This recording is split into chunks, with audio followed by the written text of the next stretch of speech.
Oke, baik.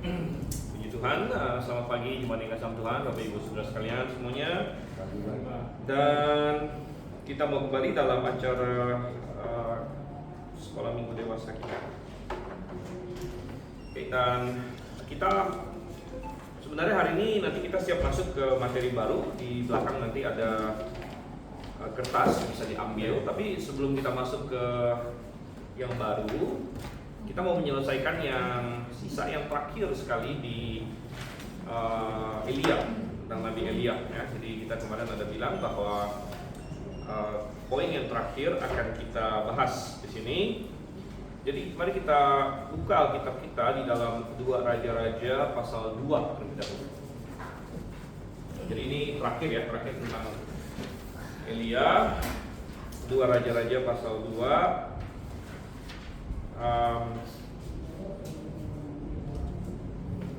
Dan saya akan bacakan ayatnya yang ke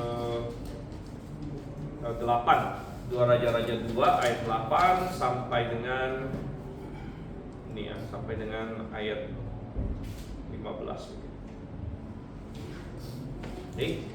Baik, demikian firman Tuhan, silakan mengikuti. Elia mengambil jubahnya, menggulungnya dan memukulkannya ke atas air itu. Terbagilah air itu ke satu sisi dan ke sisi yang lain. Lalu mereka berdua menyeberang di tanah yang kering.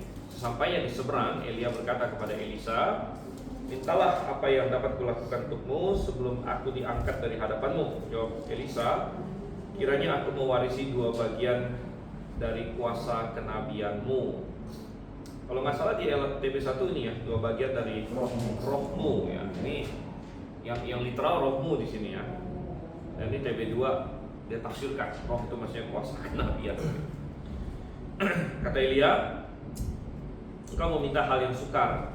Namun jika kau dapat melihat aku diambil darimu, hal itu akan terjadi padamu.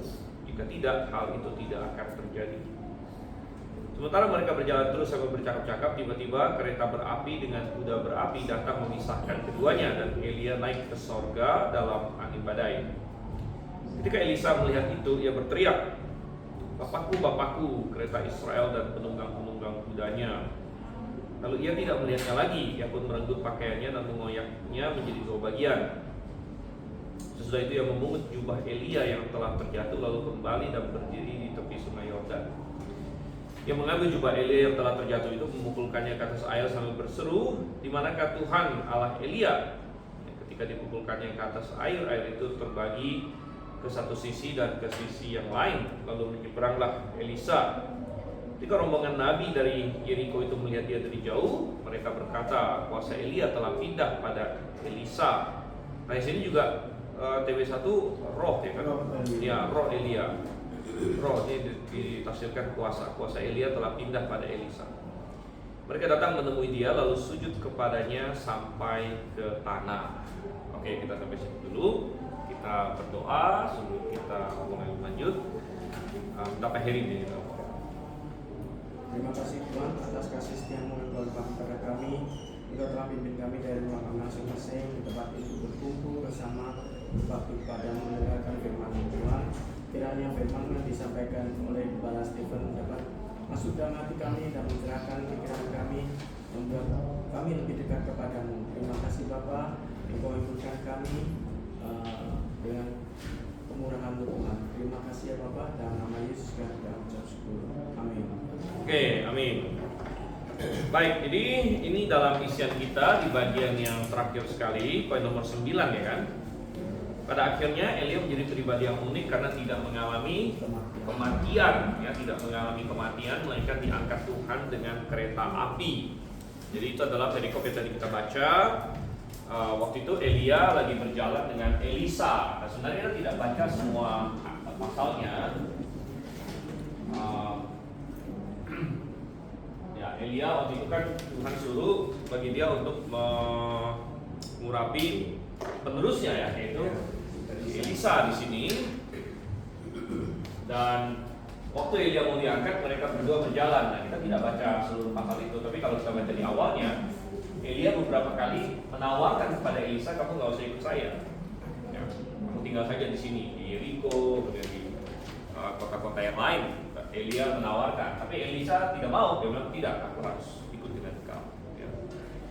Ya, dan masalah suksesinya Elia kepada Elisa juga sebelum ini ya menjadi pelajaran juga hari ini bagi kita.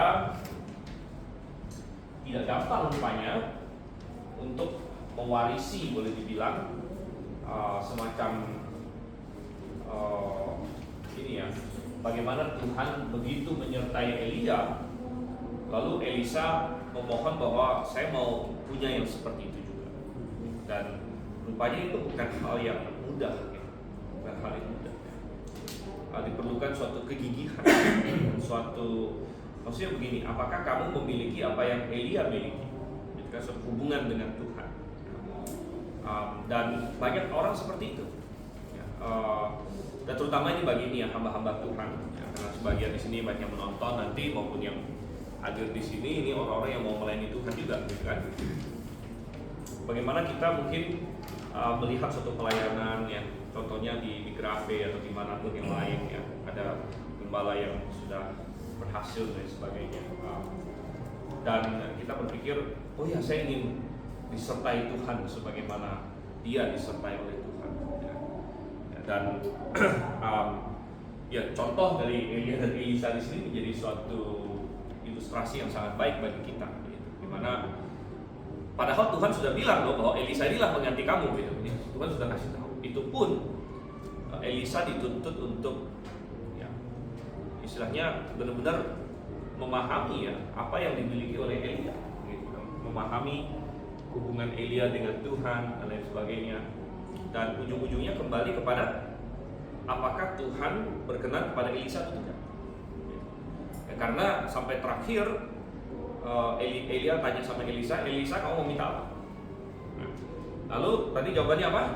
Aku minta 2 bagian dari rohmu, yang kalau TB2 diterjemahkan 2 bagian dari kuasa kenabianmu. Oke, roh, ya saya tidak berkata bahwa tafsiran ini salah. Memang 2 bagian dari roh itu ya maksudnya 2 bagian dari roh itu kan kayak sesuatu yang menjadi ciri khas seseorang. Jadi kayak sesuatu yang menjadi ciri khas seseorang, kayak semangatnya dia dan cara kerja dia dan sebagainya. Jadi, nah apa maksudnya 2 bagian dari rohmu? Kalau kita di masyarakat modern di sini kita tidak terlalu paham maksudnya apa 2 bagian dari rohmu. Tapi kalau di zaman itu orang langsung paham maksudnya apa. Maksudnya Elisa meminta untuk menjadi ahli warisnya Elia sebenarnya. Karena pada zaman itu ahli waris itu dianggap yang sulung.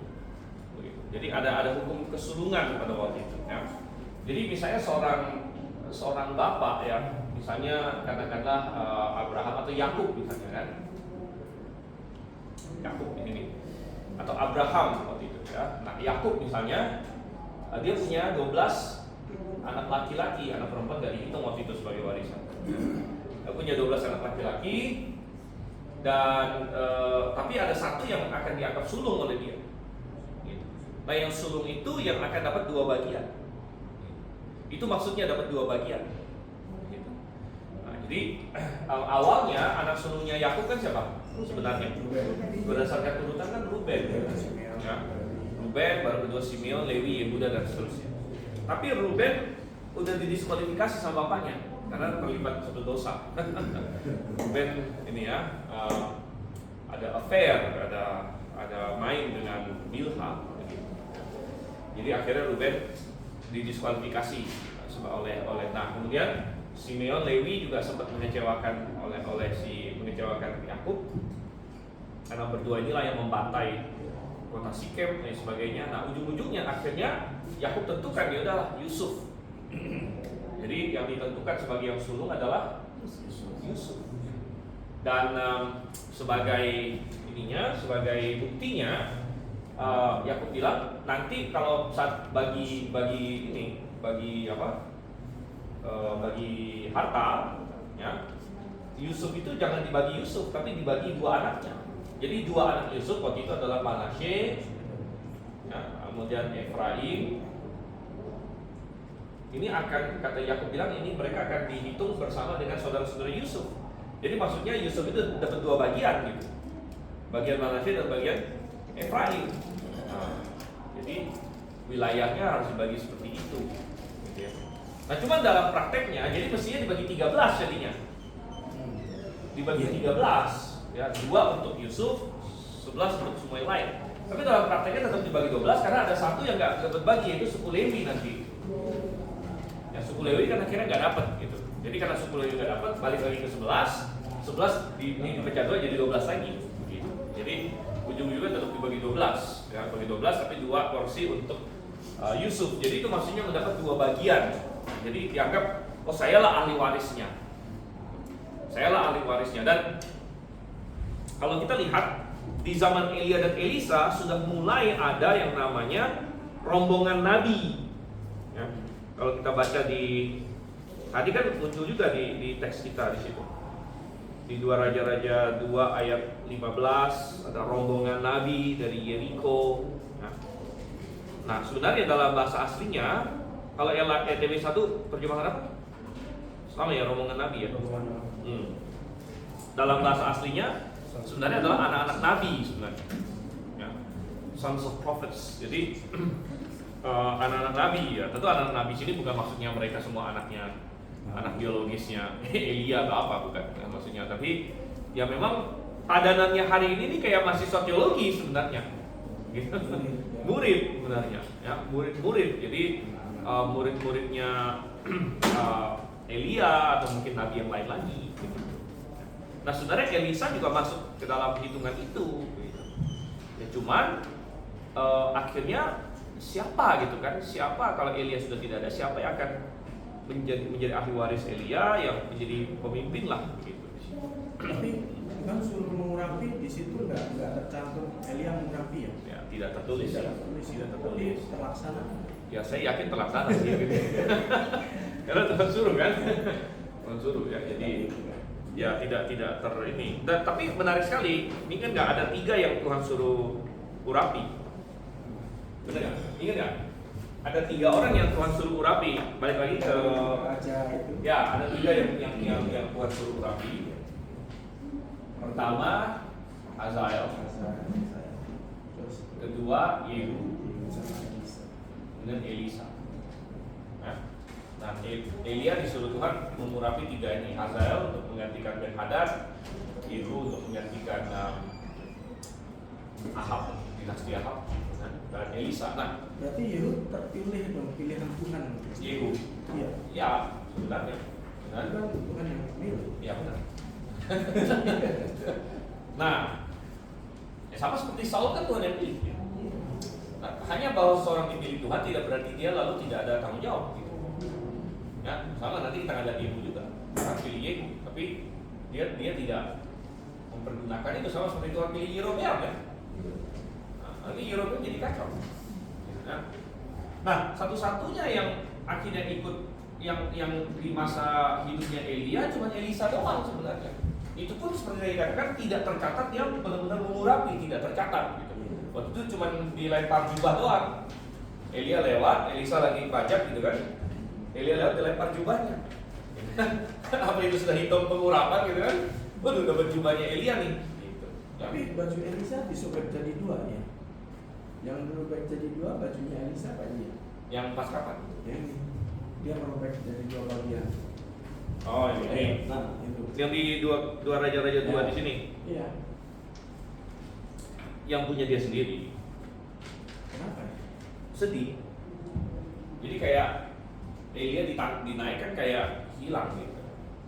Kayak mati, padahal bukan mati.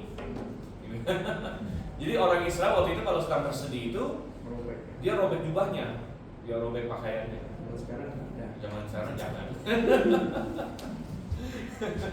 Nah, maksud saya adalah kita bicara soal Elia mengurapi, Hazael dan Yehu tidak ada catatan juga Elia mengurapi.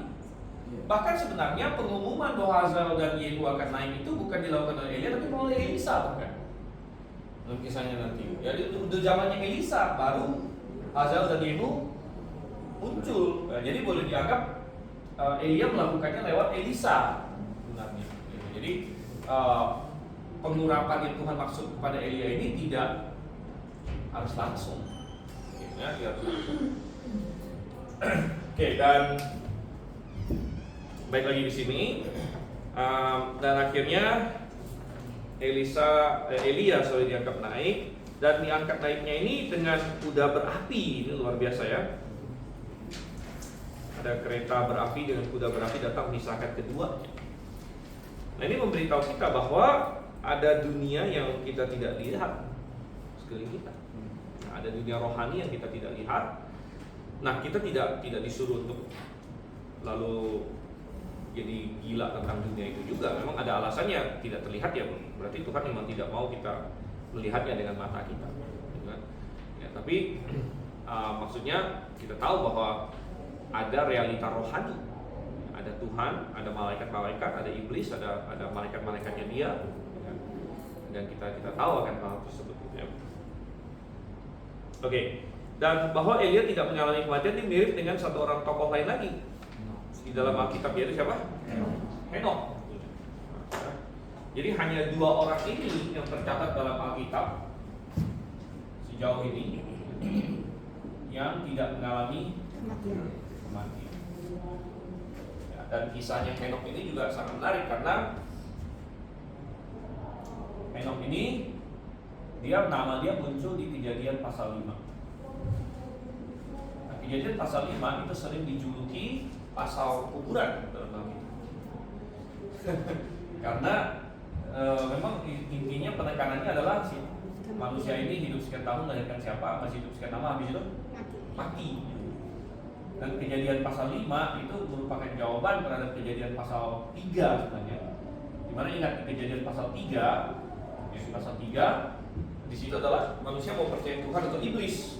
Ya, Tuhan bilang kalau kamu makan buah ini kamu akan mati. Ya, iblis bilang kalau kamu makan buah ini kamu tidak akan mati. Gitu. Jadi yang mana yang benar nih, Tuhan atau iblis? Gitu kan? Itu dijawab dengan sangat penuh penekanan di Kejadian pasal 5, ya manusia mati gitu. Dan kita sudah ribuan tahun sampai hari ini, memang kematian adalah bagian dari kehidupan manusia.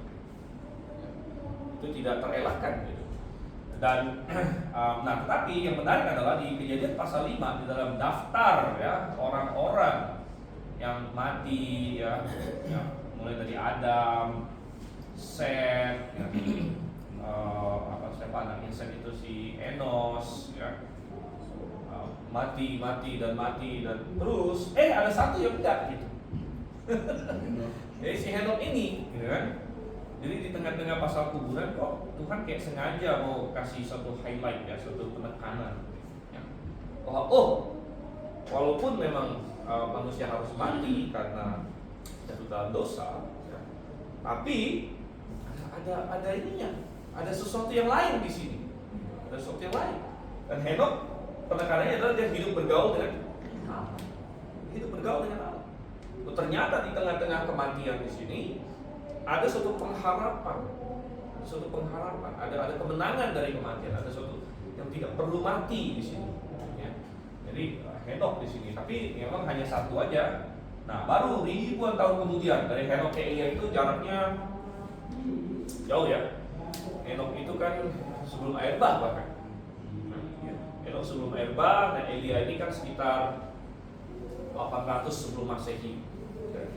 Tapi ada penafsiran satu lagi, Musa itu diangkat Tuhan karena tidak diketemukan. Itu gimana? Enggak, Alkitab bilang Musa mati di Yesus. Ada ayatnya. Coba kita buka tuh Ulangan, ya, Ulangan 34 di situ kan. Tapi orang kok menafsirkan begitu, mati tapi Iya, ini di Ulangan 34 ayat 5 dijelas di situ. Lalu Musa hamba Tuhan itu meninggal di sana di tanah Moab sesuai dengan firman Tuhan. Dia menguburkannya di suatu lembah, dikuburkan malah. Cuman memang nggak ada orang yang tahu di mana. Lalu pertanyaannya siapa yang kuburkan di situ kan? iya. Di ayat yang ke Nadia di sini, ya berarti Tuhan. Tuhan yang kuburkan Musa. Nah, lalu kita baca lagi di kitab Yudas, rupanya ada persengketaan antara Lucifer, Satan dengan Mikhail masalah mayat Musa. Gitu. Rupanya Lucifer nggak tahu mau ngapain dengan mayat Musa. Gitu. Mungkin dia mau dia bongkar mungkin Lucifer mau justru mayat Musa tersebar keberadaannya supaya menjadi berhala bagi orang Israel di penafsirannya. Ya, tapi entahlah, Satan itu iblis pengen melakukan sesuatu dengan mayat Musa. Coba kita buka di Yudas. Ya, mungkin bagian ada yang belum baca di situ.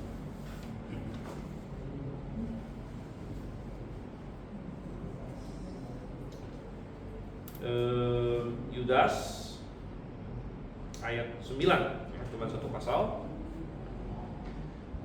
Yudas ayat 9. Bahkan pemimpin malaikat Mikhail, ya, dalam suatu perselisihan bertengkar dengan iblis mengenai mayat Musa. Nah, perselisihannya apa? Kita tidak dikasih detailnya. Mereka berselisih apa di situ? Tentang mayat Musa.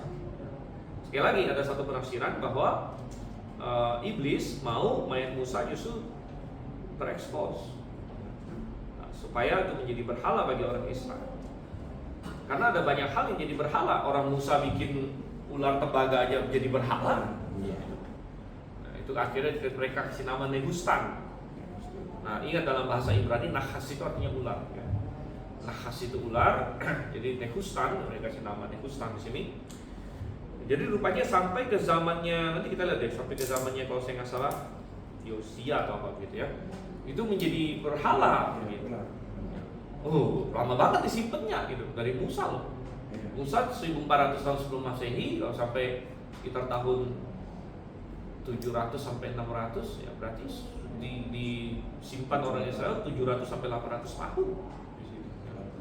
Dan bagi banyak generasi menjadi kayak semacam berhala, menjadi kayak jimat begitu. Nah, ini bahayanya di sini. Padahal itu kan hal yang bagus, itu kan hal yang Tuhan suruh bikin kan. Tapi jadi berhala. Berarti Lucifer nggak tahu kuburannya Musa. Bisa tahu, bisa enggak, kita enggak paham juga ya. Kan kita enggak dikasih detailnya, ya kan? Nah, bisa juga dia tahu, cuman dia enggak punya hak ke sana gitu. Mungkin dijaga sama si Mikhail atau apa gitu kan. Jadi mereka berselisih di situ. Oke, baik lagi ke 2 Raja-Raja 2 dan baik lagi ke si Elia dan Henok.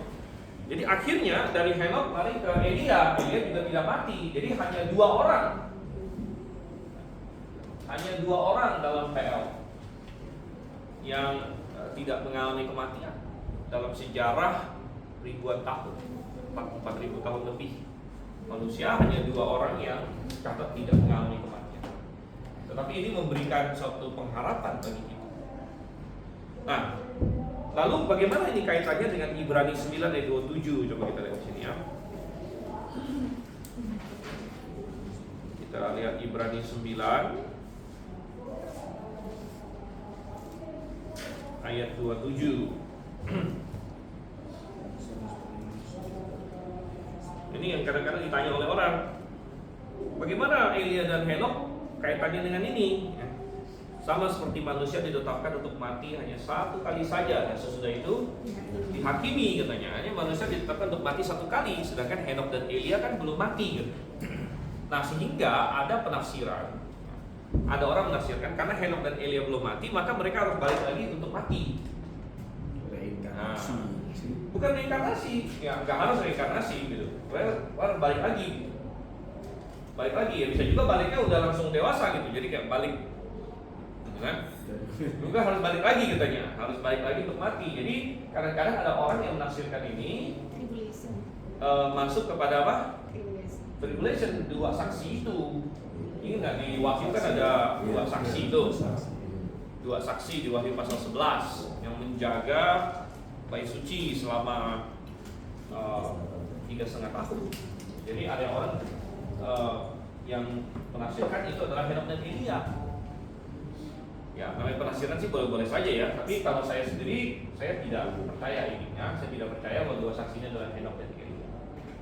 Karena sebenarnya mereka tidak perlu untuk turun lagi, nggak perlu untuk datang lagi ke dunia.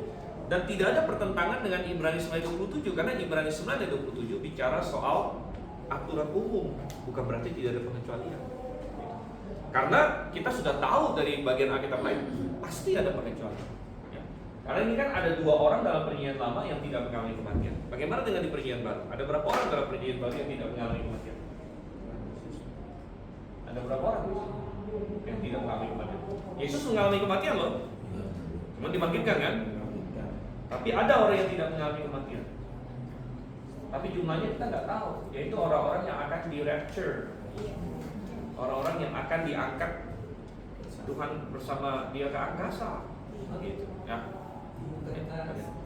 Yohanes Pembaptis adalah yang Elia. Iya, oke, nanti kita lihat di sini ya, ada ininya juga. Oke, tapi intinya adalah bahwa maksud saya adalah bahwa Henokh dan Elia tidak perlu datang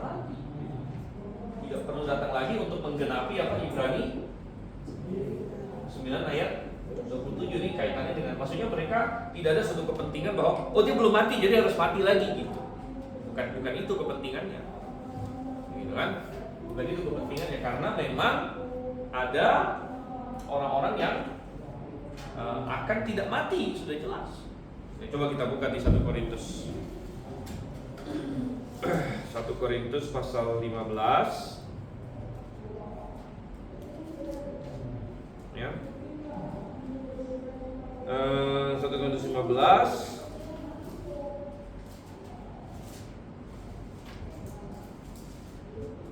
ini ayat yang ke-51, tapi ini satu rahasia. Oke, 1 Korintus 15 ayat 51. Saya bacakan, sesungguhnya aku menyatakan kepadamu suatu rahasia. Apa dikatakan gitu? Kita tidak akan mati semuanya. Iya, jadi tidak semua orang akan mati. Tidak semua orang. Ini bicara dalam konteks Kristen ya. Tidak semua orang yang percaya Yesus Kristus akan mati. Jadi akan ada yang ikut rapture. Ya, kita semua tidak akan mati, tapi kita semua akan diubah. Jadi baik yang mati maupun yang tidak mati pada saat kedatangan Tuhan akan diubah. Entah itu melalui kebangkitan atau ubah langsung, itu tanpa mengalami kematian. Ya, jadi ini adalah rahasia. Rahasia berarti di perjanjian lama belum disingkapkan. Jadi kita harus paham dulu, kalau di perjanjian baru bilang rahasia itu maksudnya apa? Gitu. Ya, rahasia. Dan di perjanjian lama belum disingkapkan masalah ini. Kemudian disingkapkan dalam perjanjian baru. Makanya itu rahasia, tapi sekarang bukan rahasia lagi. Jadi kalau rahasia kan nggak boleh kasih tau orang. Nah, sedangkan saya sering mengkhotbahkan nih, berarti saya menentang Tuhan, rahasia Tuhan kok saya bocorkan gitu kan? Nah, bukan begitu. Namanya rahasia kok dibocorkan gitu? Nah, bukan. Rahasia itu maksudnya dulu memang belum disingkapkan, tapi sekarang sudah disingkapkan.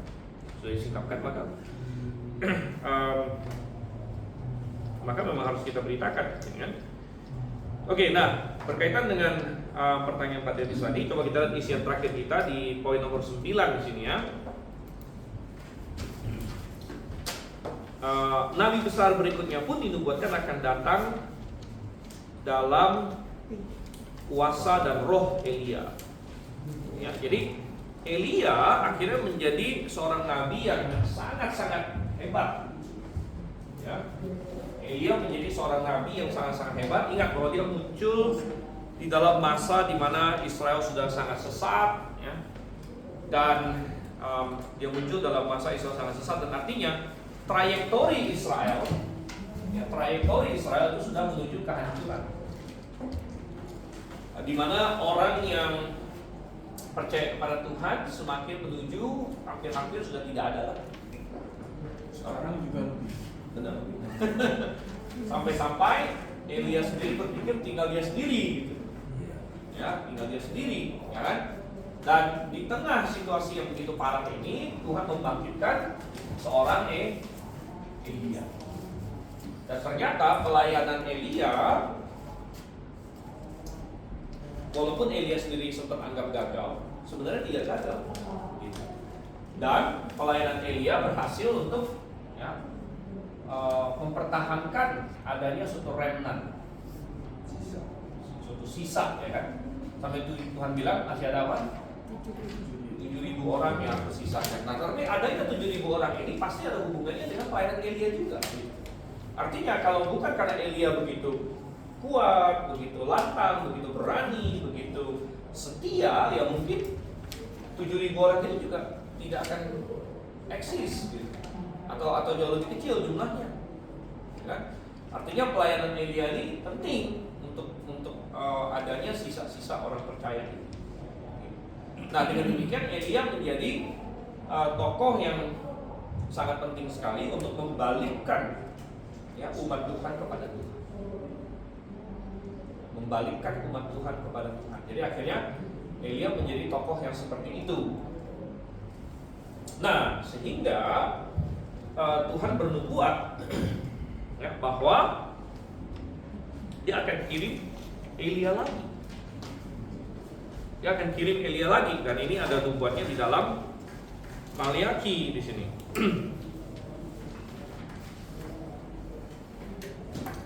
Ya.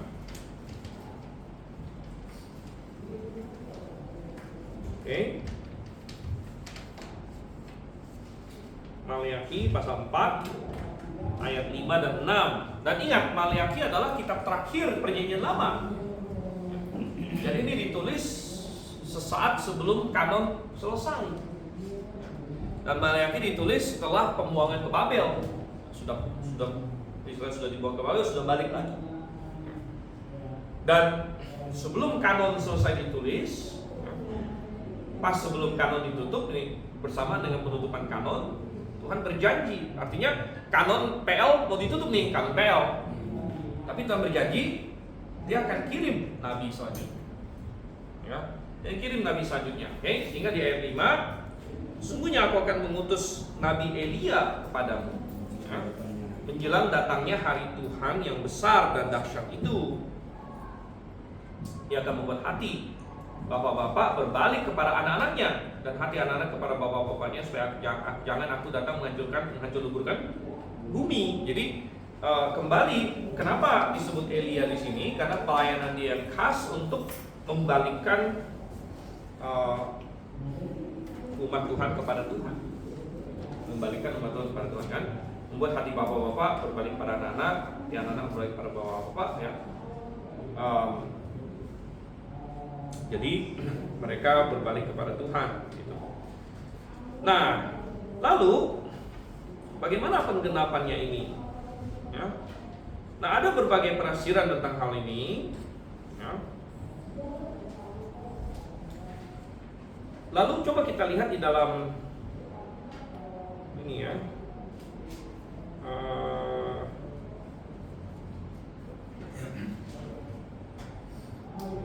Coba kita buka Injil Lukas di situ.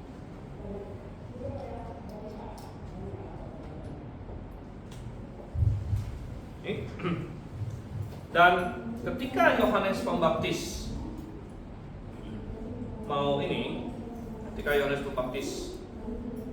mau datang, mau lahir, ya, ingat bapaknya Yohanes Pembaptis siapa namanya? Zakaria, kan? Ibunya Elizabeth, dan mereka sudah tua, mereka tidak punya anak. Lalu malaikat Gabriel datang sini, kan?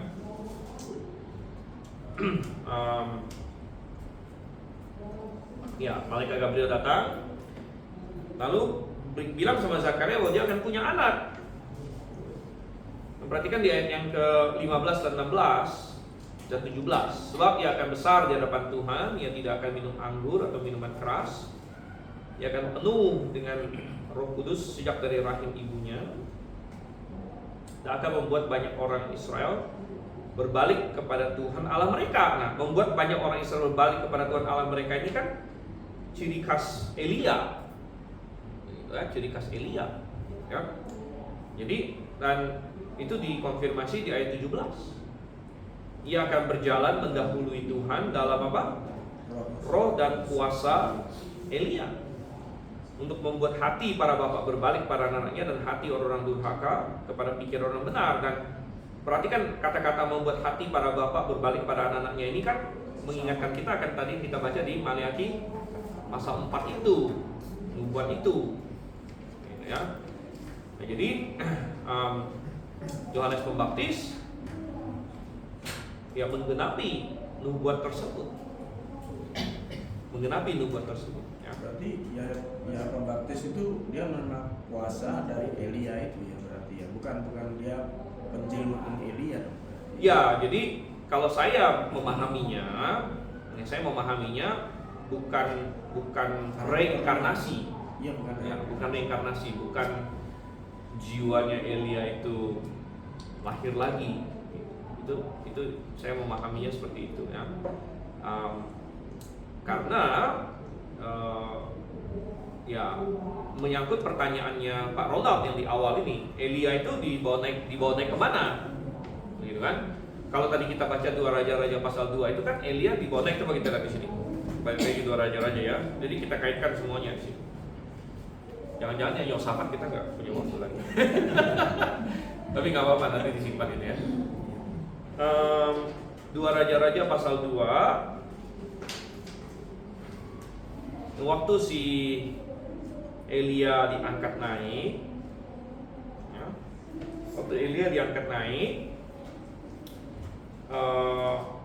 nah perhatikan ayat 11. Sementara mereka berjalan terus sambil bercakap-cakap, tiba-tiba kereta berapi dan kuda berapi datang memisahkan keduanya, dan Elia naik kemana katanya? Sorga dalam angin badai. Jadi Elia naik ke sorga katanya. Tapi kita harus paham, kata sorga di dalam bahasa Ibrani itu dari kata syamaim ya. Nah syamaim itu bisa diterjemahkan sorga, bisa juga diterjemahkan langit sebenarnya. Kayak misalnya di Kejadian 1:1, pada mulanya Allah menciptakan langit dan bumi, itu syamaim juga di situ. Jadi kata syamaim itu bisa berarti sorga dalam pengertian langit ya. Atau sorga bisa juga sorga maksudnya tempat Tuhan gitu, atau malaikat-malaikatnya ya. Nah sehingga menjadi pertanyaan, Elia ini diangkat naik kemana? Gitu kan? Diangkat naik kemana? Nah, terus terang Alkitab tidak secara absolut memberitahu kepada kita. Jadi ada banyak hal yang kita jangan sok tahu juga sih, begitu ya. Karena Alkitab tidak ngomong secara spesifik dia dibawa kemana. Tetapi banyak orang mengaitkan dengan perkataan Tuhan Yesus di Yohanes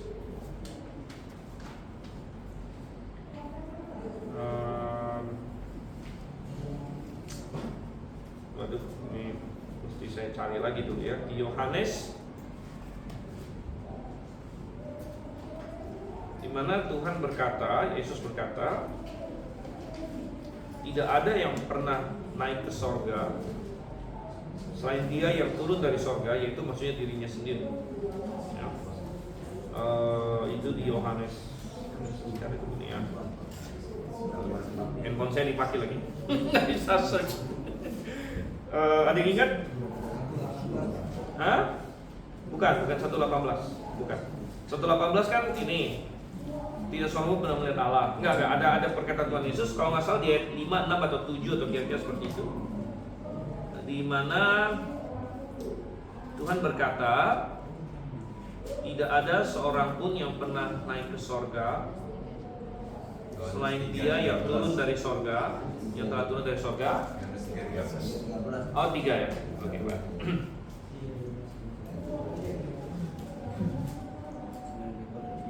Ya, oke, baik ya.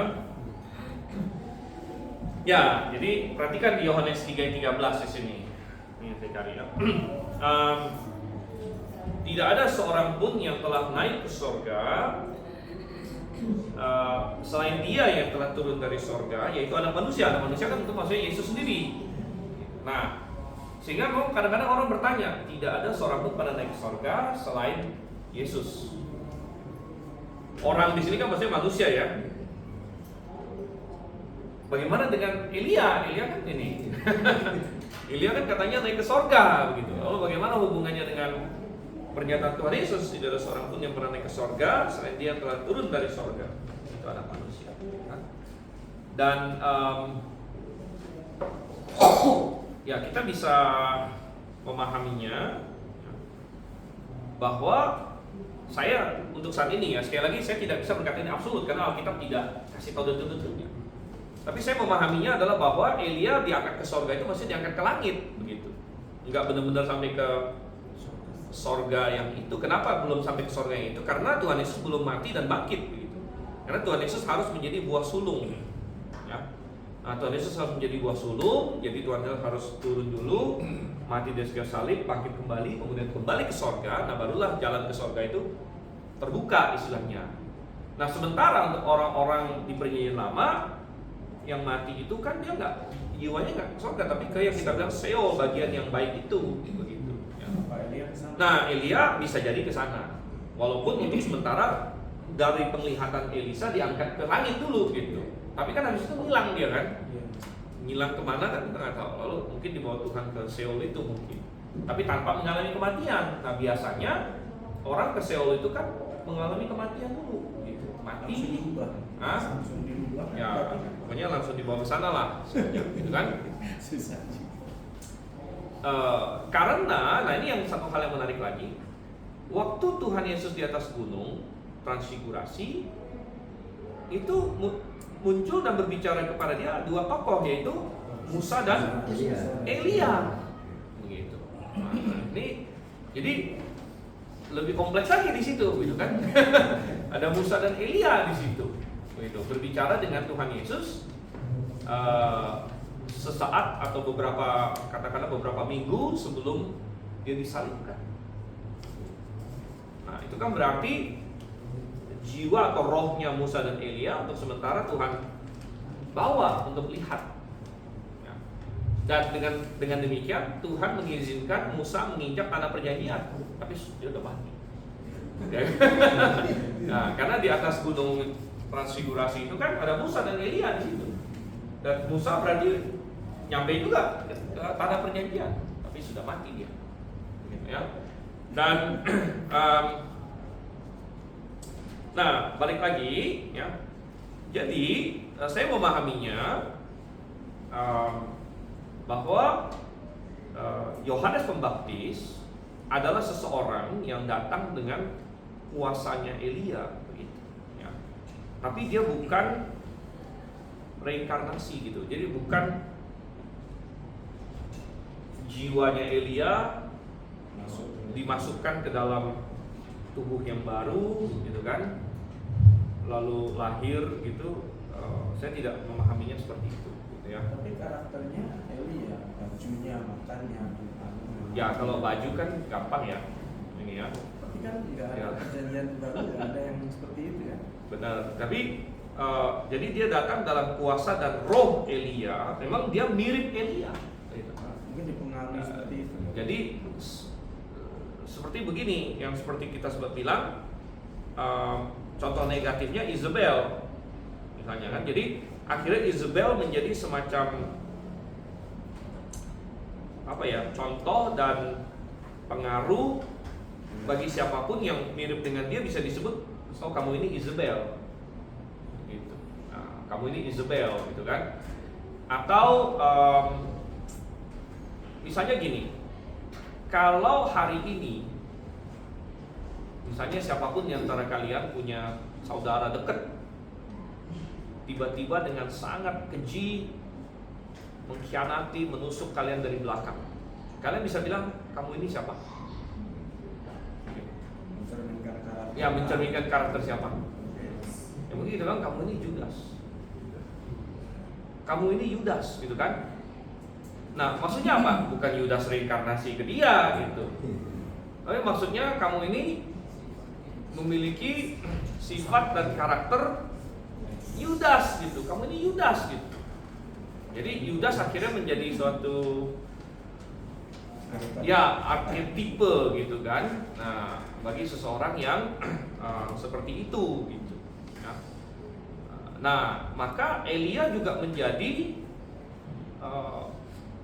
gambaran itu. Maksudnya, oke, Tuhan bilang aku akan mengirimkan seorang Elia lagi kepada kamu. Ya. Jadi maksudnya seorang yang pelayanannya, ya, efeknya bagi Tuhan, segala macam pendiriannya dan sebagainya itu seperti Elia, gitu ya, seperti Elia. Jadi maka dengan demikian ya, dan Yohanes Pembaptis adalah salah satu seperti itu. Ya. Tetapi saya melihat bahwa sebenarnya dua saksi di sini juga akan menggenapi itu, walaupun bukan Henokh dan Elia yang datang dalam pengertian fisik begitu. Tapi dua saksi di sini akan menggenapi juga. Karena perhatikan apa yang kita baca di dalam Maleakhi pasal yang keempat di sini kan. Jadi Yohanes Pembaptis menggenapinya. Ini saya percaya dua saksi yang di zaman tribulasi juga akan menggenapinya. Karena dikatakan ayat 5, Maleakhi pada 5, sesungguhnya aku akan mengutus Nabi Elia kepadamu menjelang datangnya hari Tuhan yang besar dan dahsyat itu. Hari Tuhan yang besar dan dahsyat itu kapan? Ya pada akhir tribulasi sebenarnya. Ya, menjelang datangnya hari Tuhan yang besar dan dahsyat itu. Ia akan membuat hati bapak-bapak berbalik pada anak-anaknya dan hati anak-anak pada bapak-bapaknya supaya jangan aku datang menghancurkan bumi. Kapan Tuhan datang menghancurkan bumi? Ya pada akhir tribulasi itu. Gitu kan? Jadi menjelang hari Tuhan yang besar dan dahsyat. Dan ingat, waktu Yohanes Pembaptis datang, sebenarnya kan Tuhan menawarkan kerajaan bagi Israel. Dan kalau misalnya Israel menerima Tuhan Yesus, maka akan segera masuk ke masa tribulasi. Begitu. Nah, makanya ada satu ayat lagi. Saya lupa di mana ya, di Lukas atau apa itu. Di mana Tuhan Yesus berkata tentang Yohanes Pembaptis, kalau kamu menerimanya, maka dialah Elia. Begitu. Kok ada kata kalau kamu menerimanya? Gitu kan? Kalau kamu menerimanya. Di mana itu ya? Di Matius ya. Hah? Nah, Matius ya. Matius 11 ya benar ya. Ya, oke. Jadi Matius 11 ayat 13-14. Sebab semua kitab nabi-nabi dan Taurat bernubuat hingga sampai Yohanes. Dan jika kamu mau menerimanya, dialah Elia yang akan datang itu. Maksudnya gini, memang Yohanes sudah memenuhi dia Elia gitu. Sudah. Tapi apakah perlu ada Elia yang selanjutnya lagi? Nah, ini tergantung. Kalau orang Israel menerima Yohanes, berarti mereka akan menerima Yesus. Maka akan segera masuk tribulasi. Maka tidak perlu lagi ada Elia selanjutnya. Dialah sudah yang menggenapi final Maleakhi itu. Tapi karena orang Israel menolak Yohanes Pembaptis, jadi menolak Yesus, maka janji kerajaan itu ditunda masuk zaman gereja 2000 tahun ini sekarang. Baru kemudian akan masuk tribulasi nanti gitu. Nah, sehingga Tuhan akan bangkitkan tokoh lain lagi yang seperti Elia di masa tribulasi. Nah, itu yang salah satu dari dua orang ini mungkin, atau dua-duanya kan, untuk membalikkan supaya waktu Tuhan datang tidak semua bumi dihancurkan. Masih ada yang beriman kepada Tuhan. Ya. Seperti yang Tuhan Yesus katakan, kalau aku datang, kalau manusia datang, akankah dia mendapatkan iman di bumi? Memang sangat sedikit sekali. Di masa gereja saja sedikit, apalagi di masa tribulasi nanti. Tapi dengan akan dibangkitkannya tokoh yang seperti Elia di masa tribulasi itu, dan itu akan seperti Elia yang ini akan membuat adanya remnant bagi Tuhan di masa tribulasi. Oke ya, kita harus stop sampai sini. Kita lewat. Oke, kita berdoa. Kita berdoa ya. Pak Gio, Fani, kita doa. Kita berdoa. Bapak Surgawi, kami hari sudah belajar tentang akhirnya kiranya firman-Mu akan Tuhan, dan sebentar lagi kami akan bergabung dengan firman-Mu sebagai Tuhan Yesus kami berdoa. Amin. Bahas itu malah lama ya.